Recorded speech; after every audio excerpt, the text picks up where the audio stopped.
నోట్ల రద్దుతో ఏం జరిగిందో తెలుసా? నోట్ల రద్దు తర్వాత నల్లధనం పెద్ద మొత్తంలో బంగారంగా మారినట్లు తెలుస్తోంది. తాజాగా ఎన్ఫోర్స్మెంట్ డైరెక్టరేట్ ఈ విషయంలో అనుమానం వ్యక్తం చేసింది. బులియన్ వ్యాపారుల ద్వారా బ్లాక్ మనీ బంగారంగా మారిందని భావిస్తోంది.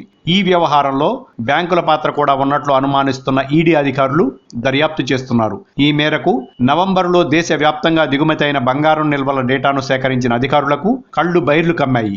దేశవ్యాప్తంగా మొత్తం 66,000 కేజీల బంగారం దిగుమతి కాగా ఢిల్లీలో 25,000 కేజీలు, అహ్మదాబాద్లో 15,000 కేజీలు, హైదరాబాద్లో 7,300 కేజీలు, చెన్నైలో 7,000 కేజీలు, బెంగళూరులో 6,200 కేజీలు, కోల్కతాలో 2,550 కేజీలు, ముంబైలో 1,250 కేజీల బంగారం దిగుమతి అయింది. ఇటీవల ఈడీ అధికారులు ఢిల్లీలో యాక్సిస్ బ్యాంక్ అధికారులను అరెస్టు చేశారు. రద్దు చేసిన నోట్లతో బంగారం కొనేందుకు బ్యాంక్ అధికారులు సహకరించారనే ఆరోపణలతో వీరిని అదుపులోకి తీసుకున్నారు. అధికారుల వద్ద ఉన్న గణాంకాల ప్రకారం ఢిల్లీలో దిగుమతి అయిన మొత్తం బంగారంలో ఒక్క యాక్సిస్ బ్యాంకే 7,300 కేజీల బంగారాన్ని దిగుమతి చేసుకుంది.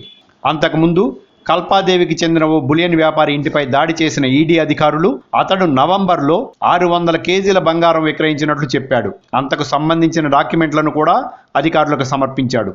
అయితే నవంబర్లో మొత్తం దిగుమతులే అంత లేకపోవడంతో అనుమానించిన అధికారులు అతడిని అదుపులోకి తీసుకున్నారు. అతడి బ్యాంకు ఖాతాల్లోకి వివిధ షెల్ కంపెనీల ద్వారా 200 కోట్లు డిపాజిట్ అయినట్లు గుర్తించారు.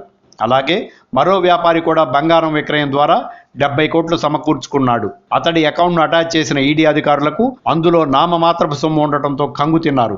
వీరితో మనీ లాండరింగ్ ఆరోపణలపై మరికొందరిని అదుపులోకి తీసుకున్న ఈడీ అధికారులు మరింత లోతుగా దర్యాప్తు చేసే పనిలో పడ్డారు. Like and subscribe Eagle Media Works.